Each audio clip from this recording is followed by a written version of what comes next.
ದೇಶದ ಬೆನ್ನೆಲುಬಾದ ರೈತರ ಬೆಳೆಗೆ ಬೆಂಬಲ ಬೆಲೆ ಸಿಗಲಿ. ಖಂಡ್ರೆ ದೇಶದ ಬೆನ್ನೆಲುಬು ನಮ್ಮ ರೈತರಾಗಿದ್ದಾರೆ. ಇವರು ಬೆಳೆದ ಬೆಲೆಗೆ ಬೆಂಬಲ ಬೆಲೆ ಸಿಕ್ಕಾಗ ಮಾತ್ರ ರೈತರ ಉದ್ಧಾರ ಸಾಧ್ಯ ಎಂದು ಜಿಲ್ಲಾ ಉಸ್ತುವಾರಿ ಸಚಿವ ಈಶ್ವರ ಖಂಡ್ರೆ ಅಭಿಪ್ರಾಯಪಟ್ಟರು. ಪಟ್ಟಣದ ತೋಟಗಾರಿಕೆ ಕಚೇರಿ ಆವರಣದಲ್ಲಿ ತೋಟಗಾರಿಕೆ ಇಲಾಖೆಯ ನೂತನ ಕಚೇರಿ ಕಟ್ಟಡ ಉದ್ಘಾಟಿಸಿ ಅವರು ಮಾತನಾಡಿದರು. ನಮ್ಮ ಜಿಲ್ಲೆಯಲ್ಲಿ ರೈತರಿಗೆ ಬೇಕಾಗುವ ಉತ್ತಮ ವಾತಾವರಣವಿದೆ. ಜಿಲ್ಲೆಯಲ್ಲಿ ಕಾರಂಜ, ನಾಂಜರ, ಮಾಂಜರ ನದಿಗಳು ಹರಿಯುತ್ತವೆ. ಕಪ್ಪು, ಕೆಂಪು ಮಣ್ಣು ರೈತರಿಗೆ ಹವಾಮಾನಕ್ಕೆ ತಕ್ಕಂತೆ ಬೆಳೆ ನೀಡುತ್ತವೆ. ಇಂತಹ ಪರಿಸ್ಥಿತಿಯಲ್ಲಿಯೂ ನಮ್ಮ ರೈತರಿಗೆ ಬೆಂಬಲ ಬೆಲೆ ಸಿಗದ ಕಾರಣ ನಷ್ಟ ಅನುಭವಿಸುತ್ತಾರೆ. ಸ್ವಾತಂತ್ರ್ಯದ ಸಮಯದಲ್ಲಿ 35 ಕೋಟಿ ಜನಸಂಖ್ಯೆ ಇರುವ ನಮ್ಮ ದೇಶದಲ್ಲಿ ಆಹಾರದ ಕೊರತೆ ಇತ್ತು. ಜನರು ಹಸುವಿನಿಂದ ಬಳಲುತ್ತಿದ್ದರು. ಆದರೆ ನಮ್ಮ ರೈತರ ಪರಿಶ್ರಮದಿಂದ ಇಂದು ನಾವು ಹೆಚ್ಚಿನ ಆಹಾರ ಉತ್ಪಾದಿಸಿ 142 ಕೋಟಿ ಜನಸಂಖ್ಯೆಗೆ ಆಹಾರ ಒದಗಿಸುವುದರೊಂದಿಗೆ ಬೇರೆ ದೇಶಕ್ಕೆ ರಫ್ತು ಮಾಡುತ್ತಿದ್ದೇವೆ ಎಂದು ಮೆಚ್ಚುಗೆ ವ್ಯಕ್ತಪಡಿಸಿದರು. ನಮ್ಮ ತಾಲೂಕಿನಲ್ಲಿ 10 ಲಕ್ಷ ಎಕರೆ ಭೂಮಿ ಉಳುಮೆ ಮಾಡಲಾಗುತ್ತಿದೆ. ಇಲ್ಲಿಯ ಮಣ್ಣಿನ ಶಕ್ತಿಯಿಂದ ತೋಟಗಾರಿಕೆ ಬೆಳೆ ಬೆಳೆಯಲು ಸಹಕಾರಿಯಾಗಿದೆ. ತಾಲೂಕಿನಲ್ಲಿ ಕೋಲ್ಡ್ ಸ್ಟೋರೇಜ್ ಯೋಜನೆ ರೂಪಿಸಲಾಗಿದೆ. ಇನ್ನು ಕೆಲವೇ ದಿನಗಳಲ್ಲಿ ಇಲ್ಲಿ ಕೋಲ್ಡ್ ಸ್ಟೋರೇಜ್ ಘಟಕ ಸ್ಥಾಪಿಸಿ ತೋಟಗಾರಿಕೆ ಬೆಳೆ ಬೆಳೆಯುವ ರೈತರಿಗೆ ಅನುಕೂಲ ಮಾಡಿಕೊಡಲಾಗುವುದು ಎಂದು ವಿಶ್ವಾಸ ವ್ಯಕ್ತಪಡಿಸಿದರು. ತಾಲೂಕಿನ ರೈತರಿಗೆ ಅನುಕೂಲವಾಗುವ ನಿಟ್ಟಿನಲ್ಲಿ 8 ಕೋಟಿ ರೂಪಾಯಿ ಹೆಚ್ಚುವರಿ ಅನುದಾನದಲ್ಲಿ ಸ್ಪ್ರಿಂಕ್ಲರ್ ನೀಡಲಾಗಿದೆ. ಕಾಂಗ್ರೆಸ್ ಸರ್ಕಾರ ರೈತರ ಪರ ಸರ್ಕಾರ. ಹೀಗಾಗಿ ಪ್ರತಿ ರೈತರ ಪಂಪ್ಸೆಟ್ಗೆ ಉಚಿತ ವಿದ್ಯುತ್ ನೀಡುತ್ತಲಿದೆ. ಕೇಂದ್ರದಲ್ಲಿ ಮನಮೋಹನ್ ಸಿಂಗ್ ಸರ್ಕಾರದ ಸಮಯದಲ್ಲಿ ರೈತರ 75,000 ಕೋಟಿ ರೂಪಾಯಿ ಸಾಲ ಮನ್ನಾ ಮಾಡಲಾಗಿತ್ತು. ರಾಜ್ಯದ ಸಿದ್ದರಾಮಯ್ಯ ಸರ್ಕಾರದಲ್ಲಿ 50,000 ಕೋಟಿ ರೂಪಾಯಿ ಸಾಲ ಮಂಜೂರು ಮಾಡಿದ್ದೇವೆ. ಡಿಸಿಸಿ ಬ್ಯಾಂಕ್ನ ಕಟ್ ಬಾಕಿ ಬಡ್ಡಿ ಮನ್ನಾ ಮಾಡಲಾಗಿದೆ. ರೈತರು ವೈಜ್ಞಾನಿಕವಾಗಿ ಬೆಳೆ ಬೆಳೆಯುವ ಮೂಲಕ ಕಡಿಮೆ ಖರ್ಚಿನಲ್ಲಿ ಉತ್ತಮ ಬೆಳೆ ಬೆಳೆಯಬೇಕು ಎಂದು ಸಲಹೆ ನೀಡಿದರು. ಇದೇ ವೇಳೆ ಎನ್ಎಚ್ಎಂ ಮತ್ತು ಆರ್ಕೆವಹಿವ ಯೋಜನೆ ಅಡಿಯಲ್ಲಿ ಸಹಾಯಧನ ಪಡೆದ ರೈತ ಫಲಾನುಭವಿಗಳಿಗೆ ಪ್ರಮಾಣ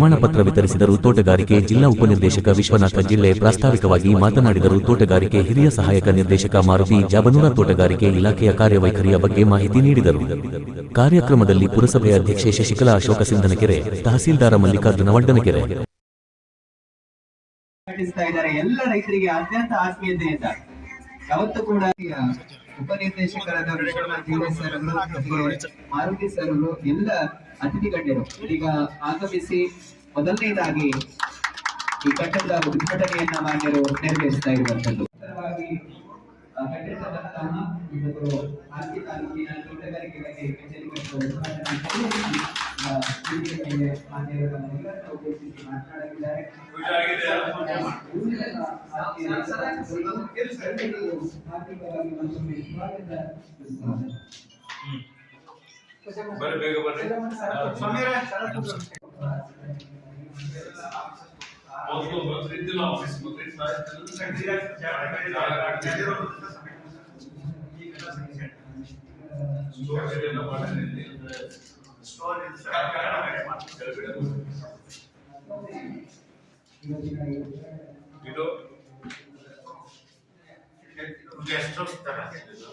ಶೌಚಾಲಯ ಇದೆಯಾ? ಲೇಡೀಸ್ ಎಲ್ಲಿ ಮಾಡಿದ್ರಿ? WC ಮಾಡೋದಿತ್ತಲ್ಲಪ್ಪ, ವೆಸ್ಟರ್ನ್ WC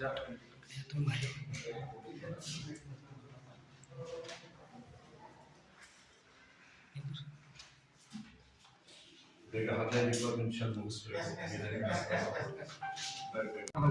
ಸ್ವಾಗತ ಸುಸ್ವಾಗತವನ್ನ ಕೋರುವುದರ ಜೊತೆಗೆ ಇದೇ ಸಂದರ್ಭದಲ್ಲಿ ವಿಶೇಷವಾಗಿ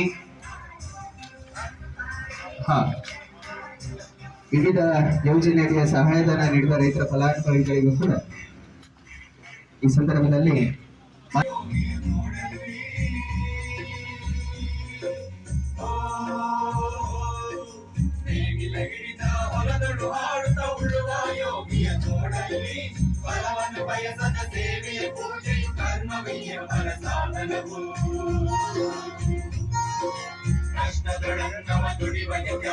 ಸೃಷ್ಟಿ ನಿಯಮದೊಳಗವನೇ ಹೋಗಿ ಉಳುವ ಯೋಗಿಯ ನೋಡಲ್ಲಿ ಉಳುವ ಯೋಗಿಯ ನೋಡಲ್ಲಿ ಉಳುವ ಯೋಗಿಯ ನೋಡಲ್ಲಿ ಉಳುವ ಯೋಗಿಯ ನೋಡಲ್ಲಿ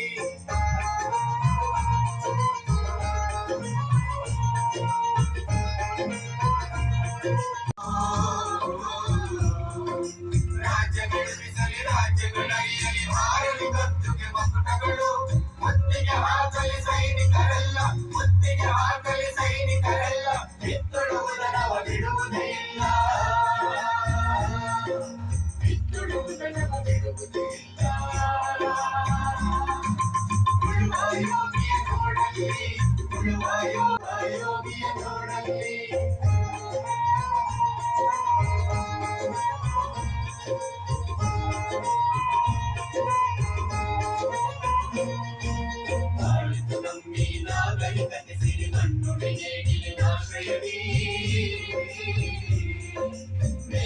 ಮಿಗಿದ ಕೈಯ ಭಾರತಿ ಮನೆಗಳು ವಿಶೇಷವಾಗಿ ರಾಜ್ಯಾದ್ಯಂತ ಸಸಿಗಳನ್ನ ನೆಟ್ಟಿ ಬೆಳೆಸಿ ಹಸಿರುಮಯವಾಗಿ ಎಲ್ರಿಗೂ ಉಸಿರಾಗಿರ್ತಕ್ಕಂಥ ನಿಟ್ಟಿನಲ್ಲಿ ನಮ್ಮ ಅರಣ್ಯ ಜೀವಿಶಾಸ್ತ್ರ ಪರಿಸರ ಸಚಿವರಾದ ಬಂಡಪ್ಪ ಯಾವ ನಿಮ್ದು ಬಂಡಪ್ಪರ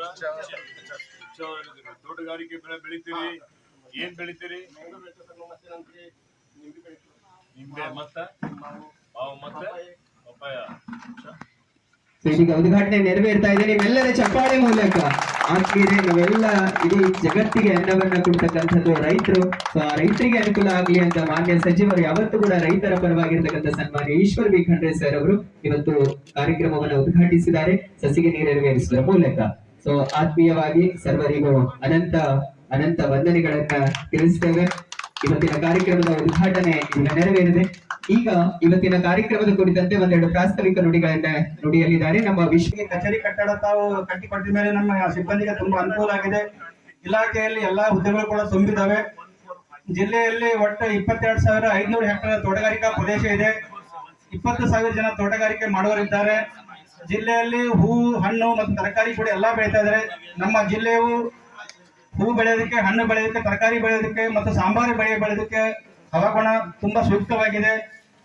ಇಲಾಖೆಯು ರಾಷ್ಟ್ರೀಯ ತೋಟಗಾರಿಕೆ ಮಿಷನ್, ಮಹಾತ್ಮ ಗಾಂಧಿ ರಾಷ್ಟ್ರೀಯ ಗ್ರಾಮೀಣ ಉದ್ಯೋಗ ಖಾತ್ರಿ ಯೋಜನೆ ಮತ್ತು ಹನಿ ನೀರಾವರಿಯನ್ನು ಸನ್ಮಾನವನ್ನು ನೆರವೇರಿಸ್ತಾ ಇದ್ದಾರೆ. ವೇದಿಕೆ ಮೇಲೆ ನಮ್ಮ ತೋಟಗಾರಿಕೆ ಉಪನಿರ್ದೇಶಕರಾದಂತಹ ವಿಶ್ವನಾಥ್ ಜೇಡೆ ಸರ್ ಅವರಿದ್ದಾರೆ. ಜೊತೆಗೆ ವೇದಿಕೆ ಮೇಲೆ ಆಸೀನರಾಗಿರ್ತಕ್ಕಂಥ ಪುರಸಭೆ ಅಧ್ಯಕ್ಷರು, ಉಪಾಧ್ಯಕ್ಷರು, ಜೊತೆಗೆ ಎಲ್ಲ ನಮ್ಮ ಅತಿಥಿ ಗಣ್ಯರ ಮಾನ್ಯರ ಉಪಸ್ಥಿತಿಯಲ್ಲಿ ಇದೀಗ ಮಾನ್ಯರಿಗೆ ಒಂದು ಗೌರವಾರ್ಪಣೆಯನ್ನ ನೆರವೇರಿಸಲಾಗ್ತಾ ಇದೆ. ಸನ್ಮಾನ್ಯ ಸಚಿವರು ಸನ್ಮಾನ್ಯ ಈಶ್ವರ್ ಬಿ ಖಂಡ್ರೆ ಸರ್ ಅವರು ನಿಜಕ್ಕೂ ಅಭಿವೃದ್ಧಿಯ ಹರಿಕಾರರಾಗಿ ಜಿಲ್ಲೆಯಲ್ಲ ಕಲ್ಯಾಣ ಕರ್ನಾಟಕ ಭಾಗದ ಅಭಿವೃದ್ಧಿಗೆ ಹಗಲಿರುಳು ಶ್ರಮಿಸ್ತಕ್ಕಂಥ ಜೀವ ಅದು ನಮ್ಮ ಸನ್ಮಾನ್ಯ ಈಶ್ವರ್ ಬಿ ಖಂಡ್ರೆ ಸಾಹೇಬರಿದ್ದಾರೆ. ಸೊ ನೀವೆಲ್ಲರ ಜೋರಾದ ಚಪ್ಪಾಳೆ ಮೂಲಕ ಮಾನ್ಯರಿಗೆ ಅನಂತ ಅನಂತ ವಂದನೆಗಳನ್ನ ಈ ಸಂದರ್ಭದಲ್ಲಿ ತಿಳಿಸ್ತಾ ಧನ್ಯವಾದಗಳು ಸರ್. ಜೊತೆಗೆ ಕಾರ್ಯಕ್ರಮದ ವೇದಿಕೆ ಮೇಲೆ ಆಸೀನರಾಗಿರ್ತಕ್ಕಂಥ ಪುರಸಭೆ ಅಧ್ಯಕ್ಷರಾದ ಶಶಿಕಲಾ ಅಶೋಕ್ ಅವರಿಗೆ, ಅಂಬಿಕಾ ಸಭೆ ಉಪಾಧ್ಯಕ್ಷರು ಅವರಿಗೆ, ಸಂದೀಪ್ ಅವರು ಪ್ರಭಾರಿ ಏಜ್ ಅವರು ಬೇಗನೆ ರೆಡಿ ಮಾಡ್ಕೊಳ್ಳಿ ಸರ್.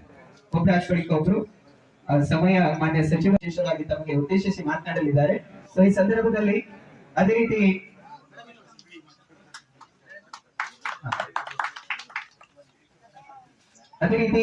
ಅವರು ಜೊತೆಗೆ ಪ್ರಶಾಂತ್ ಸಿರ್ಗೆರೆ ಅವರು ತಾವುಗಳು ಬಂದು ಅದೇ ರೀತಿ ಈ ಕಾರ್ಯಕ್ರಮದ ವೇದಿಕೆ ಮೇಲೆ ಆಸೀನರಾಗಿರ್ತಕ್ಕಂಥ ಮಾನ್ಯರಿಗೆ ಗೌರವ ಅರ್ಪಣೆಯನ್ನ ನೆರವೇರಿಸಬೇಕಾಗಿ ವಿನಂತಿಸುತ್ತೇನೆ. ಕಾರ್ಯಕ್ರಮದ ವೇದಿಕೆ ಮೇಲೆ ಸ್ವಾಗತವನ್ನು ಬಯಸುತ್ತಾ ಇವತ್ತು ಬಾಲ್ಕಿಯಲ್ಲಿ ತೋಟಗಾರಿಕೆ ಇಲಾಖೆಯ ರೈತರಿಗಾಗಿ ಈ ಒಂದು ಕಟ್ಟಡಕ್ಕೆ ಅನುದಾನವನ್ನು ಮಂಜೂರಾತಿ ಮಾಡಿ ಕಟ್ಟಡ ನಿರ್ಮಾಣ ಕಾಮಗಾರಿ ಆಗಿದೆ, ಲೋಕಾರ್ಪಣೆ ಮಾಡಿದ್ದೇನೆ. ಈ ಸಂದರ್ಭದಲ್ಲಿ ನಿಮ್ಮೆಲ್ಲರಿಗೆ ನನ್ನ ಪರವಾಗಿ, ಸರ್ಕಾರದ ಪರವಾಗಿ ಹಾರ್ದಿಕ ಅಭಿನಂದನೆ ಮತ್ತು ಶುಭಾಶಯಗಳನ್ನು ಕೋರ್ತಾ ಇದ್ದೇನೆ. ಆತ್ಮೀಯರೇ, ರೈತರು ಈ ದೇಶದ ಬೆನ್ನೆಲುಬು, ಅನ್ನದಾತರು. ನಾವು ನೋಡ್ತಾ ಇದ್ದೇವೆ, ಅದರಲ್ಲಿ ವಿಶೇಷವಾಗಿ ನಮ್ಮ ಜಿಲ್ಲೆಯಲ್ಲಿ, ನಮ್ಮ ತಾಲೂಕಿನಲ್ಲಿ, ಈ ಭಾಗದಲ್ಲಿ ಸುಮಾರು 70ರಿಂದ 80% ಜನ ಕೃಷಿ ಮೇಲೆ ಅವಲಂಬಿತರಾಗಿದ್ದಾರೆ. ಯಾವ ರೈತರು ಭೂಮಿ ಉಳುಮೆ ಮಾಡುವಂತವರು ಇದ್ದಾರೆ, ಕೃಷಿ ಕಾರ್ಮಿಕರು ಇದ್ದಾರೆ. ನಮ್ಮ ಜಿಲ್ಲೆ ಇವತ್ತು ನೋಡಿ ಉತ್ತಮವಾದಂತಹ ಹವಾಮಾನ ಇದೆ. ಇಲ್ಲಿ ಕಾರಂಜ, ನಾರಂಜ, ಮಾಂಜ್ರ ಹರಿತದೆ, ನೀರಿದೆ, ಒಳ್ಳೆ ವಾತಾವರಣ ಇದೆ, ಫಲವತ್ತಾದಂತಹ ಭೂಮಿ ಇದೆ. ಸುಮಾರು ನಮ್ಮ ಜಿಲ್ಲೆಯಲ್ಲಿ ಇವತ್ತು 10 ಲಕ್ಷ ಎಕರೆ ಭೂಮಿ ಇದೆ ಉಳುಮೆ ಮಾಡುವಂಥದ್ದು. ಇವತ್ತು ಈ ರೀತಿಯಲ್ಲಿ ಈ ಬೆಳೆ ಬೆಳೆಯಲ್ಲ ಅಂತಿಲ್ಲ. ನಮ್ಮಲ್ಲಿ ಕೃಷಿಯಲ್ಲಿ ನಾವು ಸೋಯಾಬೀನ್ ಬೆಳಿತೇವೆ, ಉದ್ದು ಬೆಳಿತೇವೆ, ಹೆಸರು ಬೆಳಿತೇವೆ, ಕಡಲೆ ಬೆಳಿತೇವೆ, ಜೋಳ ಬೆಳಿತೇವೆ. ಎಲ್ಲಾ ಬೆಳೆಗಳು ಕುಸಿಬಿ ಹಿಡ್ಕೊಂಡು ಎಲ್ಲಾ ಬೆಳೆಗಳು ಬೆಳೀತವೆ. ಅದೇ ರೀತಿಯಲ್ಲಿ ತೋಟಗಾರಿಕೆ ಕ್ಷೇತ್ರದಲ್ಲಿ ಸಹಿತ ಈ ಬೀದರ್ ಜಿಲ್ಲೆಯ ಮಣ್ಣಿನ ಶಕ್ತಿ ಏನಿದೆಯಪ್ಪ ಅಂತ ಹೇಳಿದ್ರೆ ಎಲ್ಲಾ ರೀತಿಯ ಹಣ್ಣು ಹಂಪಲುಗಳು ಬೆಳಿತೇವೆ, ಬಾಳೆ ಬೆಳಿತೇವೆ, ಪಪ್ಪಾಯಿ ಬೆಳಿತೇವೆ, ದಾಳಿಂಬೆ ಬೆಳಿತೇವೆ, ಇವತ್ತು ಹೂವುಗಳು ಬೆಳಿತೇವೆ, ಅಲ್ಲ, ಶುಂಠಿ, ಹೀಗೆ ಅನೇಕ ರೀತಿಯ ತೋಟಗಾರಿಕೆ ಬೆಳೆಗಳು ಸಹಿತ ನಾವು ಬೆಳೀತಾ ಇದ್ದೇವೆ.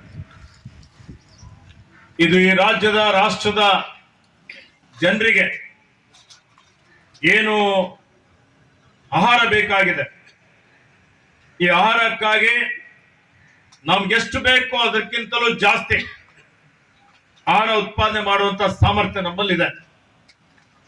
ನಾವೆಲ್ಲ ಅದೃಷ್ಟವಂತರು, ನಾವೆಲ್ಲ ಹೆಮ್ಮೆ ಪಡಬೇಕು. ಆ ನಿಟ್ಟಿನಲ್ಲಿ ಇವತ್ತು ಯಾವ ರಾಷ್ಟ್ರದಲ್ಲಿ ಸ್ವಾತಂತ್ರ್ಯ ಸಿಕ್ಕಂತ ಸಂದರ್ಭದಲ್ಲಿ ನಿಮ್ಗೆಲ್ಲ ಗೊತ್ತಿದೆ, ಅವಾಗ 30-32 ಕೋಟಿ ನಮ್ಮ ಜನಸಂಖ್ಯೆ ಇತ್ತು. ಆ 32 ಕೋಟಿ ಜನರಿಗೆ ಬೇಕಾಗುವಷ್ಟು ಆಹಾರ ಧಾನ್ಯಗಳು ನಾವು ಉತ್ಪಾದನೆ ಮಾಡ್ಲಿಕ್ಕೆ ಆಗ್ತಾ ಇರಲಿಲ್ಲ. ಸಾವಿರಾರು ಜನ ಹಸಿವಿನಿಂದ ಸಾಯ್ತಾ ಇದ್ರು, ಅವ್ರಿಗೆ ಆಹಾರನೇ ಸಿಗ್ತಾ ಇದ್ದಿಲ್ಲ. ಅಂತ ಪರಿಸ್ಥಿತಿಯಲ್ಲಿ ನಮ್ಮ ಎಲ್ಲಾ ನಾಯಕರುಗಳು ಒಂದು ದೂರದರ್ಶಿತ್ವದಿಂದ 32 ಕೋಟಿಯಿಂದ 142 ಕೋಟಿ ನಮ್ಮ ಜನಸಂಖ್ಯೆ, ಈ 142 ಕೋಟಿ ಜನಸಂಖ್ಯೆಗೆ ಆಹಾರ ಧಾನ್ಯಗಳು ಉತ್ಪಾದನೆ ಮಾಡಿ ರಫ್ತು ಮಾಡುವಂತ ಸಾಮರ್ಥ್ಯ ಬಂದಿದೆ ಅಂತ ಹೇಳಿದ್ರೆ ಅದಕ್ಕೆಲ್ಲ ನಮ್ಮ ರೈತರ ಪರಿಶ್ರಮ ಕಾರಣ ಅಂತ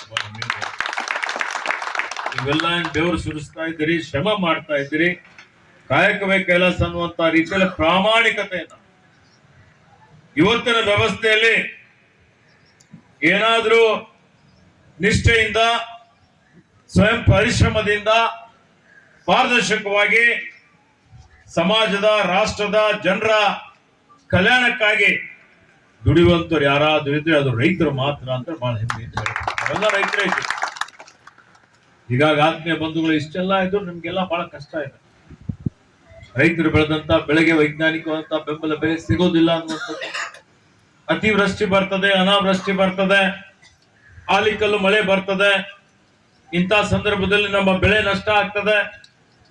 ಬಹಳ ಕಾರ್ಯಕ್ರಮಗಳು ಸರ್ಕಾರ ಮಾಡಿದೆ.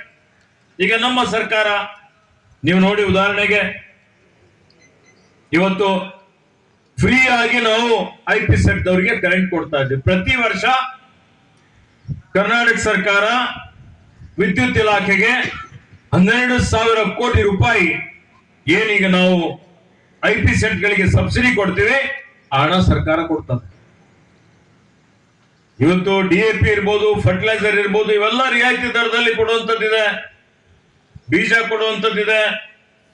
ಈಗಾಗಲೇ ನಿಮ್ಗೆ ಗೊತ್ತಿದೆ, ಏನು ಡ್ರಿಪ್ ಸಬ್ಸಿಡಿ ಇರ್ಬೋದು, ಅದ್ರ ಜೊತೆಯಲ್ಲಿ ಸ್ಪ್ರಿಂಕ್ಲರ್ ಕೊಡುವಂಥದ್ದು ಇರ್ಬೋದು, ಟಾರ್ಪೋಲಿನ್ ಕೊಡುವಂಥದ್ದು ಇರ್ಬೋದು, ಸಲಕರಣೆಗಳು ಕೊಡುವಂಥದ್ದು ಇರ್ಬೋದು, ಅನೇಕ ಯೋಜನೆಗಳು ಸರ್ಕಾರ ಮಾಡಿದೆ. ಇವತ್ತೇನು ಇಷ್ಟೆಲ್ಲ ಇದ್ರು ಇನ್ನು ರೈತರು ಕಷ್ಟದಲ್ಲಿದ್ದಾರೆ. ಇವತ್ತೇನು ಅವಶ್ಯಕತೆ ಇದೆ ಅಂದ್ರೆ ರೈತರು ಬೆಳೆದಂತ ಬೆಳೆಗೆ ಕನಿಷ್ಠ ಬೆಂಬಲ ಬೆಲೆ ಸಿಗಬೇಕು ಅನ್ನುವಂಥದ್ದು. ಆ ಬೆಂಬಲ ಬೆಲೆ ವೈಜ್ಞಾನಿಕವಾಗಿ ನಿಗದಿ ಮಾಡಬೇಕು ಅನ್ನುವಂಥದ್ದು ಇದು ಬಹಳ ನ್ಯಾಯಯುತವಾದಂತ ಒಂದು ಬೇಡಿಕೆ ಇದೆ. ಮಾರುಕಟ್ಟೆಯಲ್ಲಿ ಬೆಲೆ ಕುಸಿತ ಆಗಿದಾಗ ಸರ್ಕಾರ ಮಧ್ಯಪ್ರವೇಶ ಮಾಡಿ ಖರೀದಿ ಮಾಡಿ ರೈತರು ಬೆಳೆದಂತ ಬೆಳೆಗಳಿಗೆ ಸೂಕ್ತವಾದಂತ ಒಂದು ಬೆಲೆ ಕೊಡುವಂಥದ್ದು ಬೇಕು. ಮತ್ತೆ ಆಲಿಕಲ್ಲು ಮಳೆ ಬರಲಿ, ಪ್ರವಾಹ ಬರಲಿ, ಬರ ಬರಲಿ, ಏನ್ ಬೆಳೆ ನಷ್ಟ ಆಗ್ತದೆ ಅದಕ್ಕೆ ಪರಿಹಾರ ಕೊಡ್ಬೇಕು.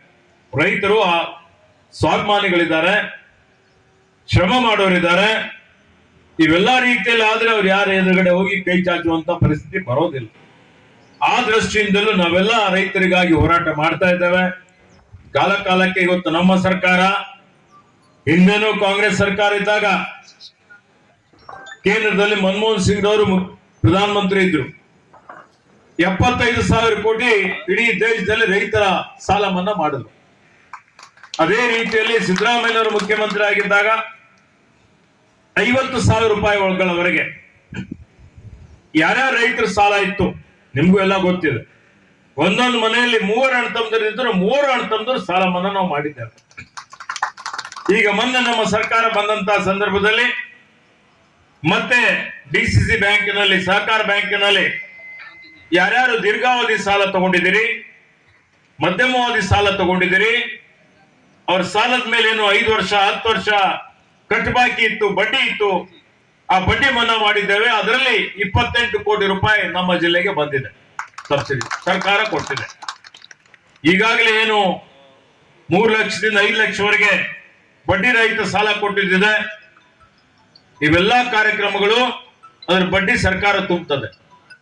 ಇನ್ನು ಹೆಚ್ಚಿನ ಒಂದು ಇವತ್ತು ರೈತರಿಗೆ ಲಾಭ ಆಗುವಂತ ಕಾರ್ಯಕ್ರಮಗಳು ರೂಪಿಸಬೇಕಾಗಿದೆ. ಆ ನಿಟ್ಟಿನಲ್ಲಿ ಇವತ್ತು ನಾನು ತಮ್ಮೆಲ್ಲರಿಗೆ ಹೇಳಿಕ್ಕೆ ಏನ್ ಬಯಸ್ತಾ ಇದ್ದೇನೆ ಅಂದ್ರೆ, ಕಡಿಮೆ ಖರ್ಚಿನಲ್ಲಿ ಹೆಚ್ಚಿನ ಇಳುವರಿ ಬರಬೇಕು. ವೈಜ್ಞಾನಿಕವಾಗಿ ನೀವೆಲ್ಲ ಬೆಳೆ ಬೆಳೆಸಬೇಕು. ಯಾವುದಕ್ಕೆ ಬೇಡಿಕೆ ಇದೆ ಡೈವರ್ಸಿಫೈ ಮಾಡ್ಕೊಳ್ಬೇಕು.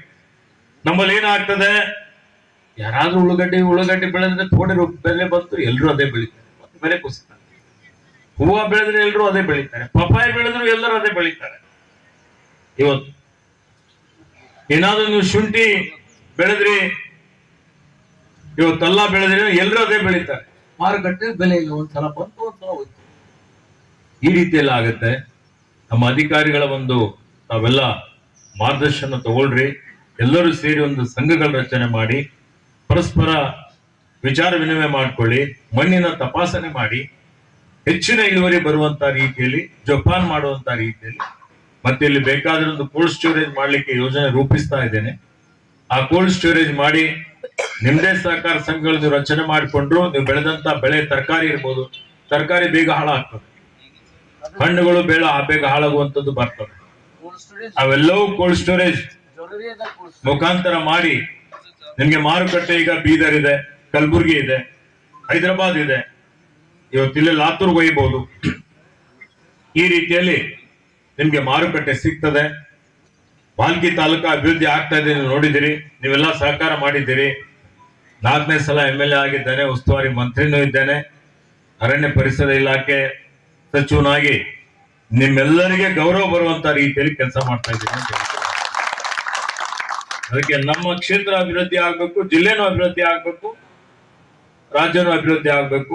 ಎಲ್ಲಾ ಗ್ಯಾರಂಟಿಗಳು ಅನುಷ್ಠಾನ ಮಾಡಿದ್ದೇವೆ, ಮುಂದುವರಿಸ್ತೇವೆ. ಬೇರೆ ಬೇರೆ ಏನೇನು ಹೇಳ್ತಾರೆ, ಅದರಿಂದ ರೈತರಿಗೂ ಸಹಾಯ ಆಗ್ತದೆ. ನಿಮ್ಗೆ ಏನೇನು ಅನುಕೂಲ ಆಗಬೇಕಾಗ್ತದೆ, ಟಾರ್ಪಾಲಿನ್ ಬೇಕಾದ್ರೆ ಹೇಳಿ, ಅಥವಾ ನಿಮ್ಗೆ ಇವತ್ತಿನ ದಿವಸ ಹನಿ ನೀರಾವರಿ ಮಾಡ್ಲಿಕ್ಕೆ ಇನ್ನೂ ಹೆಚ್ಚಿನ ಪ್ರದೇಶ ಬೇಕಾದ್ರೂ ಮಂಜೂರಿ ಮಾಡ್ಲಿಕ್ಕೆ ಹೇಳ್ತೇನೆ. ಸಲಕರಣೆ ಬೇಕಾದ್ರೂ ಹೆಚ್ಚುವರಿ ಕೊಡ್ಲಿಕ್ಕೆ ಹೇಳ್ತೇನೆ. ಸ್ಪ್ರಿಂಕ್ಲರ್ ಬೇಕಾದ್ರೂ ಹೆಚ್ಚುವರಿ ಕೊಡ್ಲಿಕ್ಕೆ ಹೇಳ್ತೇನೆ. ಹೋದ್ ಸಲ ಸುಮಾರು 8 ಕೋಟಿ, ಎಷ್ಟು ಸ್ಪ್ರಿಂಕ್ಲರ್ ಹೆಚ್ಚು ಕೊಟ್ಟಿದೆ ಹೋದ್ ಸಲ ಮಾರುತಿ? 8 ಕೋಟಿ ರೂಪಾಯಿ.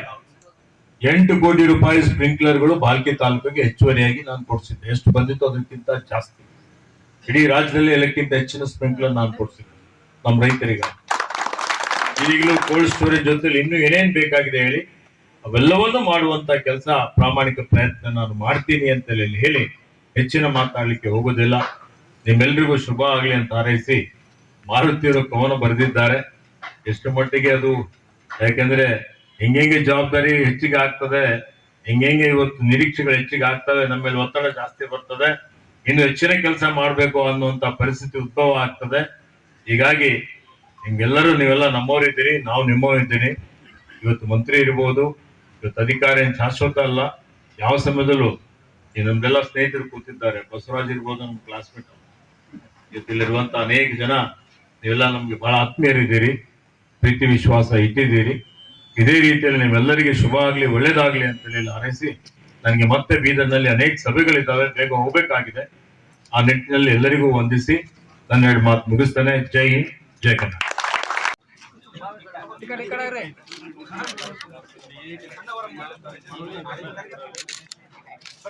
ಪ್ರಭಾವತಿ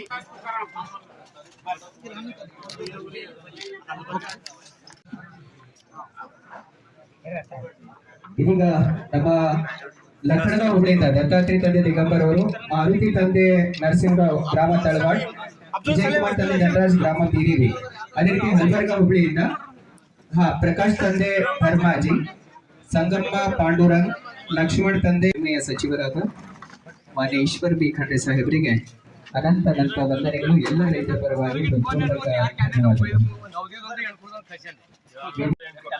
ಅನಂತ ವಂದನೆಗಳನ್ನು ತಿಳಿಸ್ತೇನೆ. ಎಲ್ಲರೂ ಊಟ ಮಾಡಿಕೊಂಡು ಹೋಗಬೇಕಾಗಿ ತಮ್ಮಲ್ಲಿ ಮನವಿ ಮಾಡ್ತೇವೆ. ಅಂಬಿಕಾ ಪ್ರಿಯಾಂಕಾ ಬರ್ರಿ ಬರ್ರಿ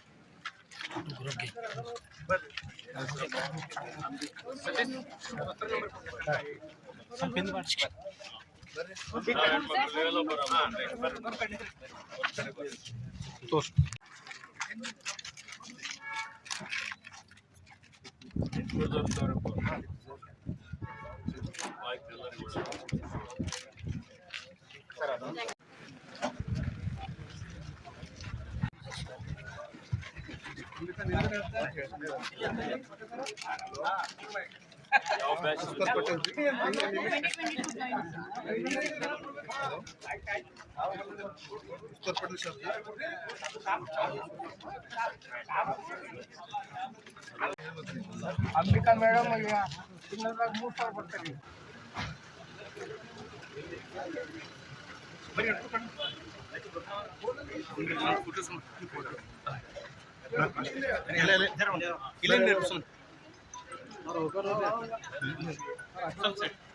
ಕವನ ಬರ್ದಿದ್ದೀನಿ, ದಯವಿಟ್ಟು ಕೇಳಬೇಕಾಗಿ ವಿನಂತಿಸ್ತೇನೆ. ಜಟಿಲ ಕಾನೂನನ ಕುಟಿಲ ಪಥಗಳಲ್ಲಿ ಹರಿಯುವ ತೊರೆ ನಾನೆನ್ನುತ್ತ ಸದಾ ಪ್ರೀತಿಯಲ್ಲಿ ಕ್ರಿಯಾಶೀಲರಾಗಿ ತುಡಿಯುತ್ತ ನಮ್ಮೂರ ಪ್ರತಿ ಗಲ್ಲಿಯ ನಲ್ಲಿಯಲ್ಲಿ ಕರುಣೆಯ ರಸ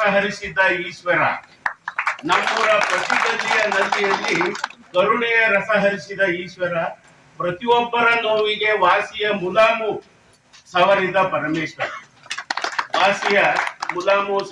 ಪರಮೇಶ್ವರ ನೀನೇ ನಮಗೆ ಈಶ್ವರ. ಮೇಲು ಕೀಳು ಭೇದದ ಕಳೆ ಕಿತ್ತಿದ ಸಾಗರ